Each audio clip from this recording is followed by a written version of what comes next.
So ayan mga paps, for today's video, i-share ko lang sa inyo ang experience ko dito sa aking brake lever, dito sa aking Honda Click. So nagpalit kasi ako, almost 2 years. Ayan. Kaya pala kahit kakapalit ko lang ng brake shoe is halos ang laki agad ng space niya pag ina-adjust. Yun pala ito, kinain na yung, ano, ang nipis na oh. Kinain na yung kanyang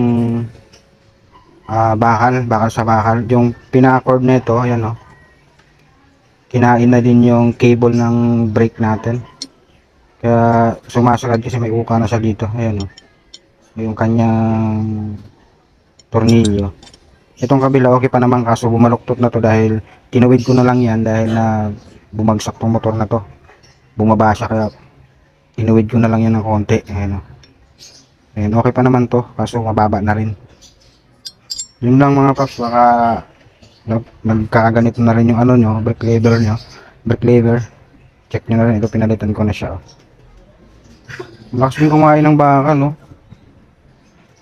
Ayan oh, di ba? Tapos ito kinain na, nakita naman dito yung space na kinain, halos 1/4 na kinain ng cable. Ayan. Check na rin sa inyo, baka palit kayo ng palit ng brake shoe, ito lang pala yung problema. Mura lang naman tong brake lever na to, nasa 150 yung mga replacement, depende na lang sa klase ng papalit nyo. So yun lang mga pal, thanks for watching, bye bye.